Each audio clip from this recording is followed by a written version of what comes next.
औज़ुबिल्लाहिमिनश्शैतानिर्रजीम बिस्मिल्लाहिर्रहमानिर्रहीम अस्सलामु अलैकुम वरहमतुल्लाहि वबरकातुहू। मजलिस इत्तेहादुल मुस्लिमीन के सदर मेरे भाई जनाब वकील साहब, शहनशीन पर तशरीफ फरमा मोहतरमा आयशा रीना साहिबा, जनाब अब्दुल रहमान साहिब IPS ऑफिसर, मोहतरम जनाब वली रहमानी साहब, मोहतरम जनाब Abdul Basit national secretary Indian Union Muslim League व साबिक़ा रुकन असम्बली, शहनशीन व तशरीफ फरमा जमीयत उलमा के मोतमद मोअज़्ज़िज़ उलमा इकराम, मशाइख़ीन उज़्ज़ान, बुजुर्गान मिल्लत, मेरे नौजवान साथियों, मेरी इज़्ज़तदार माँ और बहनों, मैं आप तमाम से सबसे पहले माज़रत चाहता हूँ कि आज सुबह 10 बजे हम विजयवाड़ा से निकले थे। रास्ते में इस तरह का ट्रैफिक जैम हुआ कि सफ़र 8-9 घंटे का हुआ। मैं माज़रत चाहता हूँ, मुझे यहाँ पहुँचने में बहुत देरी हुई, मगर अल्लाह का शुक्र है कि अल्लाह सुब्हाना व तआला ने मुझे आप तमाम के दरमियान में सही वक्त पर पहुँचा दिया और मुझे आज के इस एहतजाजी जलसे में आपके सामने कुछ बात रखने का मौका मुझे मिल रहा है। मैं सबसे पहले मुंतज़मीन जलसे को मुबारकबाद देता हूँ कि उन्होंने आज वानियमबाड़ी में CAA, NPR और NRC के खिलाफ एक एहतजाजी जलसा मुनक़्क़द किया। मैं आप तमाम को मुबारकबाद देता हूँ, शुक्रिया अदा करता हूँ कि आपने इस काले क़ानून के खिलाफ इस एहतजाजी जलसे में शिरकत करके अपने एहतजाज को दर्ज करवाया। अभी आपने मुझसे क़बल तमाम ज़िम्मेदारों से, मौज़्ज़ीन से उनके बसीरत अफ़रोज़ खिताबात को सुना। मैं ज़्यादा देर आपके दरमियान में नहीं ठहरना चाहता हूँ और इंशाअल्लाह ताला जो वक्त दिया गया है, इस जलसे को इजाज़त दी गई है, इंशाअल्लाह उस वक्त से पहले अपनी बात को ख़त्म करके रख दूँगा। मेरे अजीज़ दोस्तों, मेरी इज़्ज़तदार माँ और बहनों, CAA जैसा कि सब ने कहा, ये हमारे मुल्क में पहली मर्तबा भारत की पार्लियामेंट्री हिस्ट्री में, for the first time in the history of India's parliament, बल्कि हमारे भारत की पार्लियामेंट की तारीख में पहली मर्तबा मजहब के नाम पर अगर कोई कानून बना तो वो CAA कानून है। हमारे मुल्क में कई वजीर आज़म, कई प्रधानमंत्री, कई लोग प्राइम मिनिस्टर बने, मगर किसी ने भी मजहब के नाम पर कोई कानून नहीं बनाया और इसीलिए ये CAA का कानून जो मजहब के नाम पर बनाया गया है, हमारे कॉन्स्टिट्यूशन, हमारी आइन के खिलाफ है। हमारे कॉन्स्टिट्यूशन के चैप्टर 3 आर्टिकल 1421 के खिलाफ है और ऐसा कानून बनाकर उससे मुसलमानों को दूर रखना, ये ना सिर्फ अनकॉन्स्टिट्यूशनल है बल्कि ये BJP की तरफ से एक पैगाम देता है कि वो भारत को, इस देश को मजहब के नाम पर बांटेंगे और CAA का कानून बनाकर प्राइम मिनिस्टर नरेंद्र मोदी ने एक खुला सबूत और खुला पैगाम दिया है कि मैं भारत के मुसलमानों से नफरत करता हूं। By enacting the CAA, the Prime Minister of India has sent a categorical message to the nation and to the Muslims in particular that he hates Muslims। और ये इसलिए कह रहा हूं कि CAA का कानून बहैसियत एक हिस्ट्री के तालिब इल्म के मुझे याद दिलाता है हिटलर के न्यूरमबर्ग लॉस का। और हिटलर ने भी इसी तरह से न्यूरमबर्ग लॉस को बनाया था। और दुनिया ने देखा कि उसके बाद हिटलर की जर्मनी ने यहूदियों को गैस चेंबर में डालकर उनको खत्म कर दिया गया। 60 लाख से ज्यादा यहूदियों को गैस चेंबर में डालकर या कंसंट्रेशन कैंप्स में डालकर उनको खत्म कर दिया गया। दूसरी बात यह है कि आज हमारे मुल्क में जो माहौल है वो यकीनन मुझे हिटलर की जर्मनी, मुसोलिनी का इटली और रवांडा की याद दिलाता।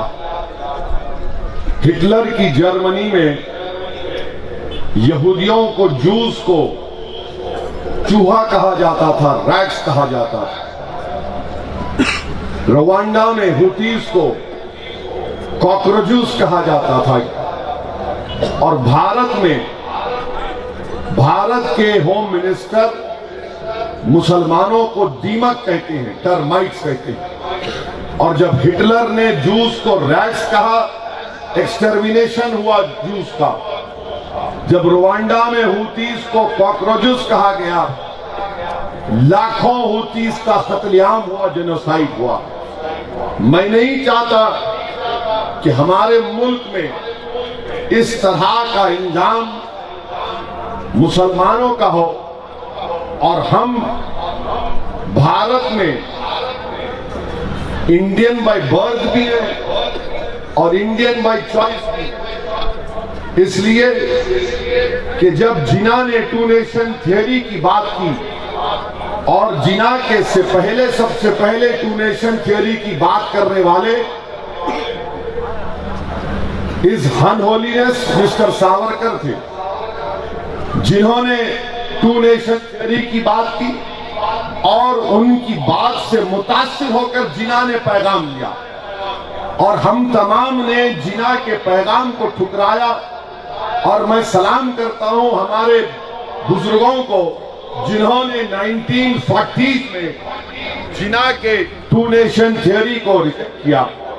और उसके बावजूद भी आज भारत के मौजूदा प्राइम मिनिस्टर इस तरह का कानून बनाकर, मैं फिर से कह रहा हूं, मैं कल विजयवाड़ा में भी कहा था, बहुत से मीडिया के जिम्मेदारों को तकलीफ हुई। मेरा मकसद उनको तकलीफ पहुंचाना है। और मैं इसलिए आज माननीय बारी से कह रहा हूं कि ये जो कानून CAA का बना है, ये भारत को रिलीजन के नाम पर बांटने की एक कोशिश बीजेपी और प्राइम मिनिस्टर नरेंद्र मोदी कर रहे हैं। और नरेंद्र मोदी झूठ बोल रहे हैं।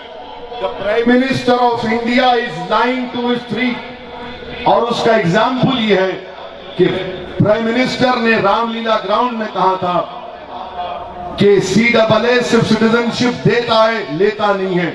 इनकी झूठ ये है कि आसाम में 19 लाख लोगों के नाम NRC में नहीं आए। बीजेपी जानती है कि 19 लाख में 5 लाख मुसलमानों के हैं और बाकी 13 लाख नाम नॉन मुस्लिम्स के हैं। और बीजेपी उन 13 लाख नॉन मुस्लिम्स को CAA के तहत सिटीजनशिप देगी। और वो 5,30,000 जो मुसलमानों के नाम नहीं आए, उनसे कहा जाएगा कि फॉरेनर्स ट्रिब्यूनल में जाकर अपना केस लड़ो। और अगर वहां पे हार जाते तो डिटेंशन कैंप में जाओ, हाई कोर्ट में अपील करो। और हाई कोर्ट रिजेक्ट करता है तो सुप्रीम कोर्ट को जाओ। ये इनकी झूठ है। और आसाम के NRC के बाद 13 लाख नॉन मुस्लिम्स को सिटीजनशिप देंगे और मजहब के नाम पर मुसलमानों को नहीं देंगे। यह पहला झूठ भारत के प्राइम मिनिस्टर का। और मैं आपको बता रहा हूं कि आज से 2 दिन पहले इंडियन एक्सप्रेस अखबार में एक न्यूज छपी। हमारी एक बेटी जिसका नाम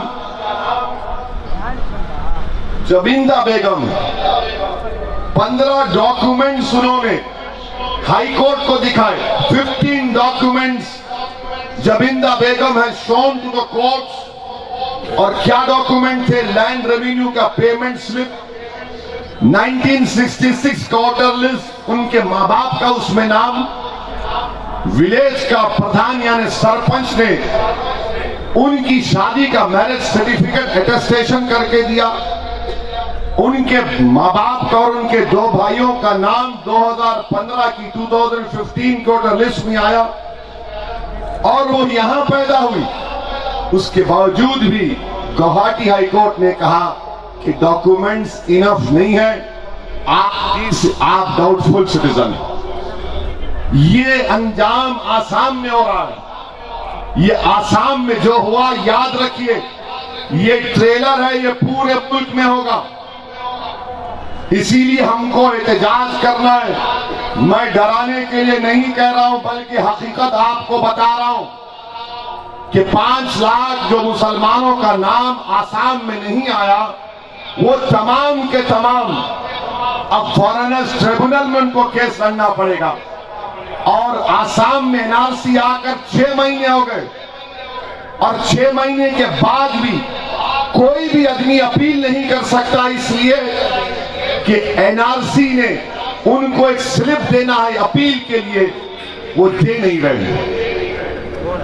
इसलिए नहीं दे रहे कि नरेंद्र मोदी की हुकूमत तमाम नॉन मुस्लिम्स को CAA के तहत सिटीजनशिप देगी। उसके बाद वो 5 लाख मुसलमानों को अपील करने का वो सर्टिफिकेट दिया जाएगा। ये इनकी साजिश है। ये भारत में मुसलमानों को सेकंड क्लास सिटीजन नहीं बल्कि स्टेटलेस बनाना चाहते हैं कि इस मुल्क में इनको रखें, ये कहीं बाहर नहीं जाए, इनके वोटिंग राइट्स इनसे छीन लिए जाएं, जो कॉन्स्टिट्यूशनल फंडामेंटल राइट्स है वो उनसे छीन लिया जाए। ये काम बीजेपी की हुकूमत कर रही है और ये पूरा इनका करना इनका मकसद बन चुका है। इसीलिए बार बार प्राइम मिनिस्टर बोलते हैं कि मैं पीछे नहीं हटूंगा। तो हम भारत के प्राइम मिनिस्टर से कहना चाह रहे हैं, मिस्टर नरेंद्र मोदी, अगर आप पीछे नहीं हटेंगे तो हम आगे बढ़कर आपसे मुकाबला करेंगे इंशाअल्लाह। आप पीछे मत हटिए, हम अब आगे बढ़ेंगे, हम पीछे नहीं हटेंगे।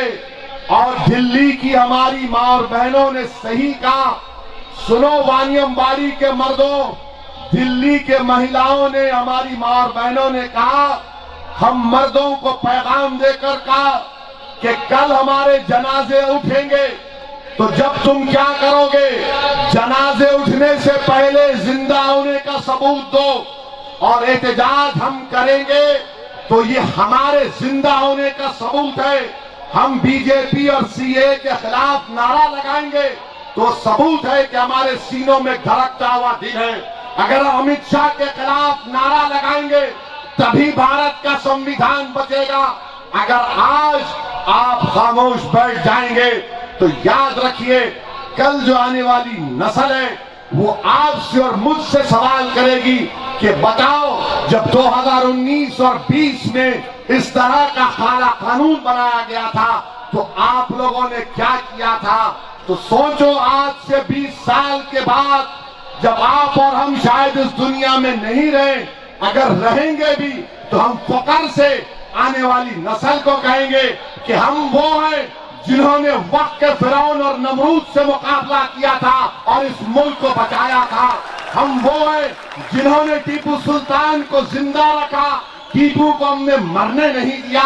जिस तरह टीपू ने अंग्रेजों के खिलाफ जिहाद किया और अपनी जान को कुर्बान किया, इसी तरह हम टीपू को अपना मिसाल और अपना हीरो बनाकर ऐसे जालिम हुकूमत से मुकाबला करेंगे। ये पैगाम मैं आपको देने आया हूं और डरने और घबराने की जरूरत नहीं है। याद रखो मेरे कय्यूर नौजवान साथियों, जब दुनिया में आते हैं तो सिर्फ एक मर्तबा हम जिंदा रहते हैं। मेरा एक करीबी हिंदू दोस्त है, बहुत बचपने का दोस्त है, मुझसे बार बार बोलता कि असद तुम ऐसी ऐसी बातें करते, तुमको डर नहीं होता कि कहीं तुमको कोई गोली मार दे, कहीं तुमको कुछ कर दे। तो मैं हमेशा हमारे दोस्त से कहता हूं कि प्यारे, हमारे पास एक ही बार जिंदा रहना है, हमारे पास एक ही बार जिंदा रहने का मौका है और बार बार हमको आने का मौका नहीं है। तुम्हारे पास हो सकता, जब एक ही बार जिंदगी दी है तो इसको हमको अपनी जिंदगी को सही तरीके से गुजारना है। मौत तो आनी है, याद रखो आप, कोई मौत से बचने वाला नहीं है और एक ही बार मरना है, कोई बार बार नहीं मरता। और जब हम इस दुनिया में आए हैं तो अपना रिस्क, अपनी जिंदगी, अपना जिंदगी का वक्त लिखा कर आए। ना कोई वक्त से पहले मरेगा, ना कोई वक्त के बाद मरेगा। और अगर बीजेपी ये समझती है कि इस तरह का कानून बनाकर हमको डराया जा सके, तो सुन लो भारत के वजीर आजम, हम सिर्फ अल्लाह से डरने वाले हैं, हम जालिम हुकूमतों से डरने वाले नहीं हैं। और ये जो पूरे मुल्क में प्रोटेस्ट हो रहा है, ये प्रोटेस्ट असदुद्दीन ओवैसी का प्रोटेस्ट नहीं है, ये किसी उलेमाओं का प्रोटेस्ट नहीं है, ये किसी सोशल एक्टिविस्ट का प्रोटेस्ट नहीं है, ये एक अवामी एहतजाज है, ये पीपुल्स प्रोटेस्ट है। इसका कोई लीडर नहीं है, बल्कि आप तमाम इसके लीडर हैं, आप तमाम इसको लेकर आगे बढ़ेंगे। तीसरी बात यह है कि एनपीआर के ताल्लुक से अभी अब्दुल रहमान साहब ने आपसे कहा है, एनपीआर हम तमिलनाडु के चीफ मिनिस्टर से बोलना चाह रहे हैं कि तमिलनाडु के चीफ मिनिस्टर साहब, इमामों की तनख्वाह 1500 से 3000 की जरूरत नहीं है हमको। तमिलनाडु का मुसलमान अपने इमामों को खुद पैसे दे सकता, हम इतने भूखे गरीब नहीं है। तमिलनाडु के इमामों को मोटरसाइकिल की सब्सिडी की जरूरत नहीं है। 15 करोड़ हज हाउस को दिए तो तुमको एहसान नहीं किया हम पे। अगर तुमको तमिलनाडु के चीफ मिनिस्टर मुसलमानों के लिए कुछ कॉन्क्रीट काम करना है, अगर तुम्हारे दिल में तमिलनाडु के मुसलमानों से सच्ची मोहब्बत है, अगर तुम इंटेलेक्चुअली ऑनेस्ट हो और अगर तुम नरेंद्र मोदी को अपना बाप नहीं समझते, तो मैं तमिलनाडु के चीफ मिनिस्टर से कह रहा हूं, mister chief minister, if you have any intellectual honesty left, I demand from you, from this historic public meeting of Vanyambari, that your government must put an immediate stay on NPR. That is the proof of your love for the Muslims of Tamil Nadu. ये काम chief minister Tamil Nadu अगर करेंगे तो मैं आपके दफ्तर को आके आपको फूल का हार पिला के जाऊंगा। हाँ, अगर आप ये काम करेंगे तो मोदी नाराज तो हो जाएगा। अब तमिलनाडु के चीफ मिनिस्टर को ये फैसला लेना है कि वो डेमोक्रेसी को बचाएंगे, वो कॉन्स्टिट्यूशन को बचाएंगे, वो इंडिया के सेक्युलर फैब्रिक को बचाएंगे, वो भारत के प्रियम्बल में जो जस्टिस, लिबर्टी, इक्वालिटी, फ्रेटर्निटी की बात की गई उसको बचाएंगे। मैं तमिलनाडु के चीफ मिनिस्टर से अपील करता हूं कि आप डरिए मत, आप तमिलनाडु को बचाइए, आप मुल्क को बचाइए। आपने भारत के कॉन्स्टिट्यूशन के ऊपर आपने ओथ लिया है। हम AIADMK के चीफ मिनिस्टर से डिमांड करते हैं कि तमिलनाडु में NPR पर स्टे लगाइए, जिस तरह केरला की गवर्नमेंट ने वहां पर NPR पर स्टे लगाया। NPR अगर होगा तो NRC होगा।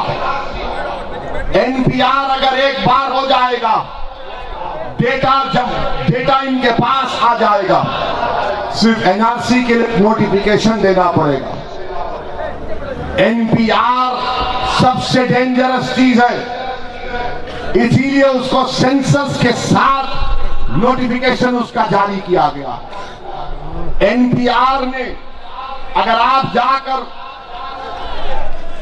बैठ जाओ, NPR में बार बार बीजेपी झूठ बोलती है कि डॉक्यूमेंट्स नहीं पूछे जाएंगे, झूठ है ये।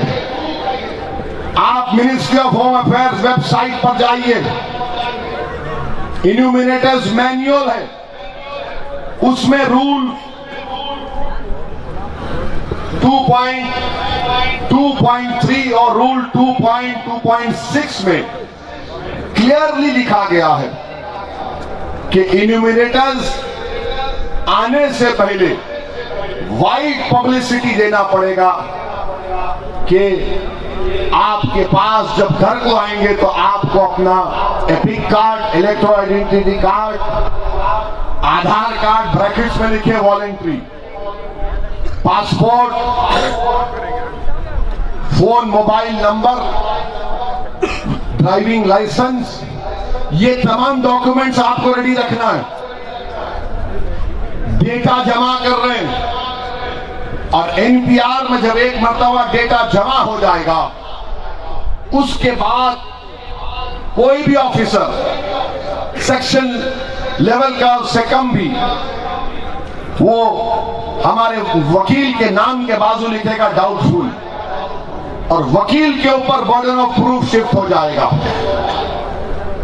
उसके बाद उनको प्रूफ दिखाना पड़ेगा। फिर एक लोकल रजिस्टर बनेगी। लोकल रजिस्टर में कोई भी जाकर किसी के नाम का ऑब्जेक्शन डाल सकता है। ये जब ऑब्जेक्शन डालेंगे, अगर आप प्रूफ नहीं करेंगे तो एनआरसी। टिल नाउ का मतलब क्या है? आपको विलियम शेक्सपियर होने की जरूरत नहीं है। टिल नाउ का मतलब ये कि अभी तक, मगर फ्यूचर में कर रही है।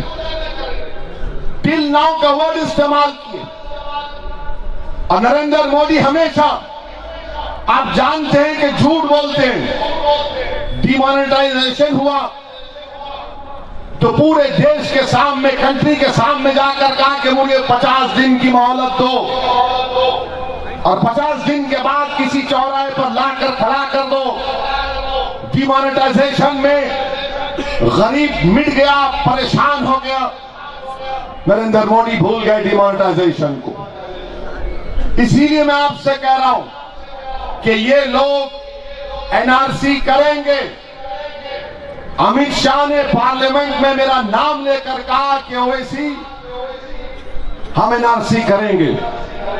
नरेंद्र मोदी कुछ और बात करते हैं। अब हैदराबाद में आधार कार्ड के ऊपर, आधार कार्ड का यूएडीआई का डिप्टी डायरेक्टर लेटर लिखता है कि आपके पास जो आधार कार्ड है, आप डॉक्यूमेंट्स लाके बताओ, तब जाके आपकी सिटीजनशिप साबित होगी।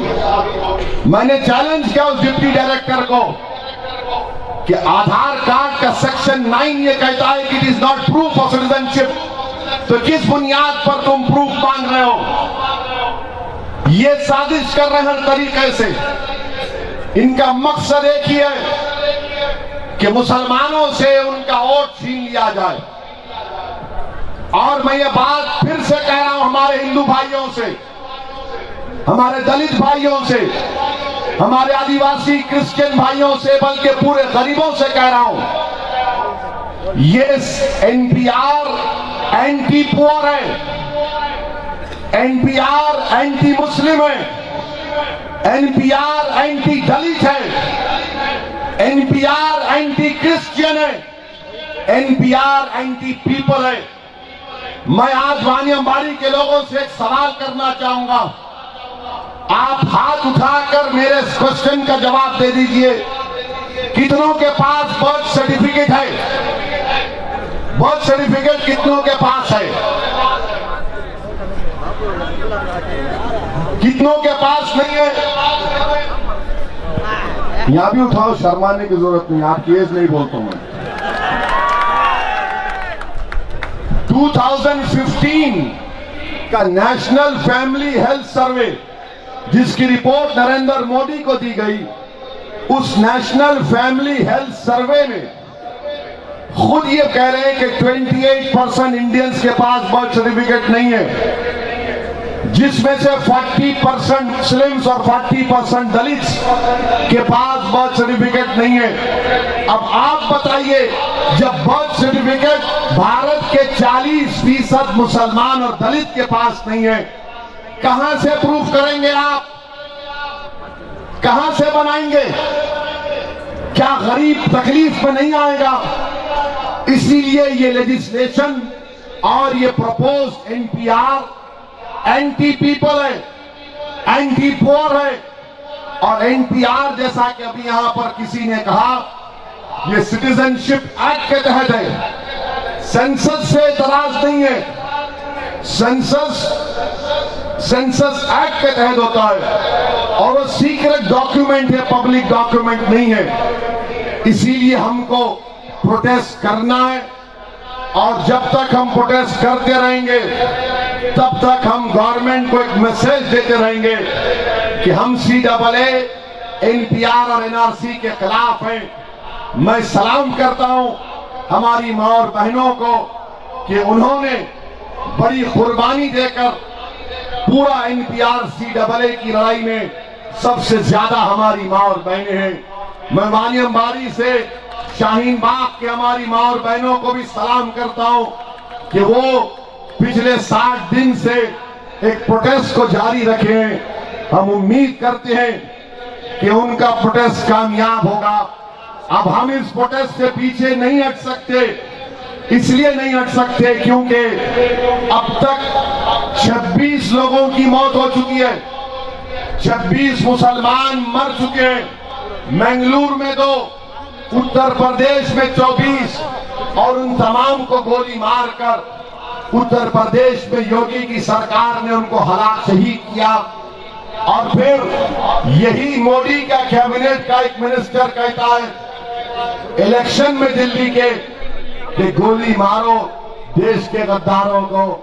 इसीलिए मैंने पार्लियामेंट में बीजेपी के बेंचेस के सामने कहा कि अगर आपको गोली मारना है तो मारो, मैं तुम्हारे सामने ठहरा हूं। क्योंकि अगर भारत में सबसे बड़ा गद्दार है तो मैं हूं भारत में सबसे बड़ा गद्दार। क्योंकि जो कोई भी नरेंद्र मोदी के खिलाफ है वो एंटी नेशनल है, जो आरएसएस के खिलाफ है वो गद्दार है। अगर ये गद्दारी का पैमाना है तो मेरा नाम भी गद्दारों में शामिल कर लो, मगर मैं कॉन्स्टिट्यूशन का गद्दार नहीं हूं, मैं भारत का गद्दार नहीं हूं। हम भारत को बचाने के लिए, अंबेडकर के कॉन्स्टिट्यूशन को बचाने के लिए CAA, एनपीआर और एनआरसी की लड़ाई लड़ रहे हैं। मेरी आपसे गुजारिश है कि आप एहतजाज में हिस्सा लीजिए। तमिलनाडु की गवर्नमेंट को आप उनको मजबूर करिए। और मुझसे यहां पर कहा गया कि मदुराई में, महबूब पालम में लेडीज का प्रोटेस्ट चल रहा है, अल्लाह उनको कामयाब करे। चेन्नई में हमारी मां और बहनों का प्रोटेस्ट चल रहा है, अल्लाह उसको भी कामयाब करे। अब हमको एहतजाज करना है। याद रखिए, अगर हम एहतजाज नहीं करेंगे तो फिर हमको स्टेटलेस बनाने की पूरी तैयारी नरेंद्र मोदी कर चुके हैं। और ये क्यों कर रहे हैं? क्योंकि 1930 में आरएसएस के गोलवालकर ने लिखा था कि मुसलमानों को अगर इंडिया में रहना है तो सिटीजनशिप का कानून उनको नहीं मिलना चाहिए। और वही काम आज इंडिया में नरेंद्र मोदी करने जा रहे हैं। मेरे अजीज दोस्तों, मेरे बुजुर्गों, मेरी इज्जतदार मां और बहनों, मैं आपको बताना चाहता हूं कि हमारे जामे मिलिया की एक बेटी आज के जलसे में शिरकत की है। जामे मिलिया में दिल्ली की पुलिस ने जामे मिलिया में घुसकर लाठीचार्ज किया, जिसकी वजह से बिहार का एक LLM का सेकेंड ईयर का स्टूडेंट मिनाजुद्दीन की आंख जायब हो गई। मिनाजुद्दीन अपनी एक आंख से महरूम हो गए। हिंदुस्तान के, भारत के प्राइम मिनिस्टर को इसकी फिक्र नहीं है। लेडीज हॉस्टल में घुसकर लाठीचार्ज हुआ, हमारी बेटियों को, हमारी बहनों को मारा और पीटा गया। अलीगढ़ मुस्लिम यूनिवर्सिटी में टीयर गैस शेल बरसाया गया, जिसकी वजह से एक बच्चे का हाथ काटना पड़ा।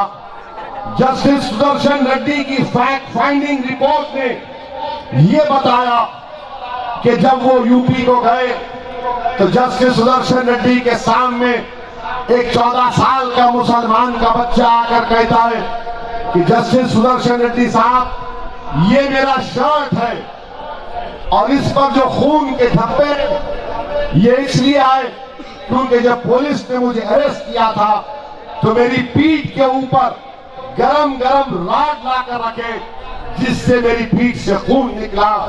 Justice Sudarshan Reddy supreme court के रिटायर्ड जज हैं। वो ये कहते हैं कि उत्तर प्रदेश के मुसलमानों से बीजेपी की हुकूमत ने डिस्क्रिमिनेशन किया, टारगेटेड किलिंग्स हुई वहां पर। इसीलिए मैं आपसे गुजारिश कर रहा हूं कि वो जो 24 बच्चे मारे गए उनके लिए दुआ करिए, उनके खानदान वालों के लिए दुआ करिए। जो बेंगलुरु में पुलिस की फायरिंग से जो 2 बच्चे शहीद हुए उनके खानदान वालों के लिए दुआ करिए।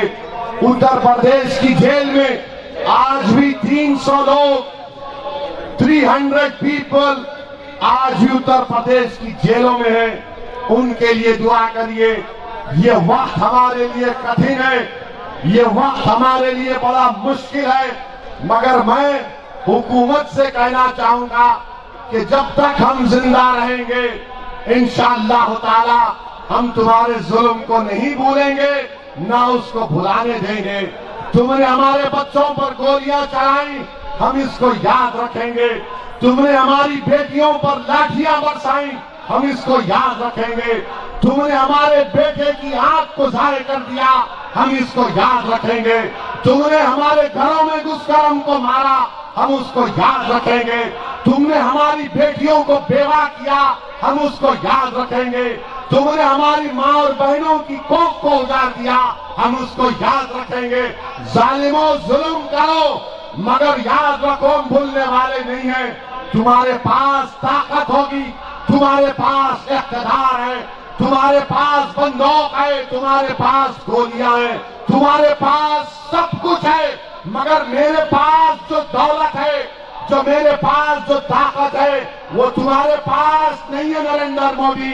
वो दौलत मेरे पास ये है कि मैं सिर्फ अल्लाह पर भरोसा करने वाला हूँ और अल्लाह मेरे लिए काफी है।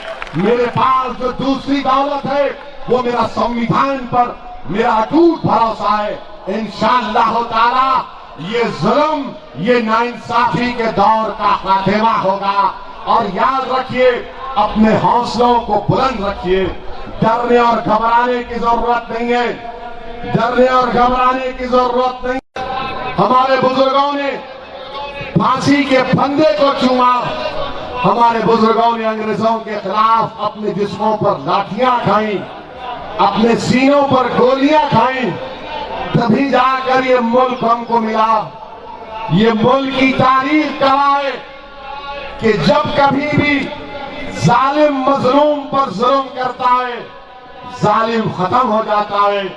भारत की जमीन में तासीर है कि जिसने भी जुल्म किया, कुदरत ने ना सिर्फ उसको मिटाया बल्कि कुदरत ने उसको निस्तो नाबूद करके उसको मिटा दिया। तो जुल्म करने वालों, आज वक्त तुम्हारा है, मगर तैयार हो जाओ। जब कुदरत तुमको फना कर देगी, जब कुदरत तुमको मिटा देगी, तुम्हारा नामो निशान भी नहीं रहेगा इंशाअल्लाह ताला। और हम इस हुकूमत को बचाना चाहते हैं कि अगर आप हमको मारना चाहते हैं तो जरूर मारिए, बल्कि बीजेपी हमको बता दे कि भारत के किस जगह पर मारना चाहते हैं। मैं नरेंद्र मोदी से भी कहना चाहूंगा कि आप भारत के प्राइम मिनिस्टर हैं, आपका मिनिस्टर कहता है कि देश के गद्दारों को गोली मारना है। मिस्टर प्राइम मिनिस्टर, गोलियों से या आपकी ताकत से हमारी जबानें खामोश नहीं हो सकती हैं। आपके बयानात से, आपके डराने से अब हम पीछे हटने वाले नहीं हैं। हाँ, जाली हमारी मौत हमको खामोश कर सकती है, मगर हमारी मौत भी इंशाअल्लाह ताला एक पैगाम देगी, एक जद्दोजहद का पैगाम देगी। हम दुनिया से जाएंगे, हमारे जनाजे उठेंगे, मगर याद रखो हम दुनिया को एक नई हयात देकर जाएंगे। अब ये वक्त मेरे भाई लड़ने का है, एहतजाज करने का वक्त है और पूरे इज्जत और एहतराम के साथ कह रहा हूं कि फख्र के साथ अपने आप को मुसलमान कहकर इस लड़ाई में हिस्सा लीजिए। कोई कॉम्प्रोमाइज करने की जरूरत नहीं है। यकीनन हम हर एक का साथ देते आए हैं। मैं शुक्रगुजार हूं कि हमारे दलित भाई हमारे साथ हैं, हमारे हिंदू भाई हमारे साथ हैं। ये लड़ाई सिर्फ मुसलमानों की नहीं, ये लड़ाई भारत के फ्यूचर की लड़ाई है। अगर आज हम मुल्क को नहीं बचाएंगे तो ये मुल्क, ये कंट्री एक फाशिस्ट मुल्क बन जाएगा। ये मुल्क रिलीजन की डाइवर्सिटी खत्म हो जाएगी और एक रिलीजियस कंट्री बनेगा। मैं फिर से आपका शुक्रिया अदा करता हूं कि आपने आकर इस जलसे में शिरकत की और मैं फिर से माजरत चाहता हूं कि मुझे आने में देरी हुई। आप तमाम का शुक्रिया।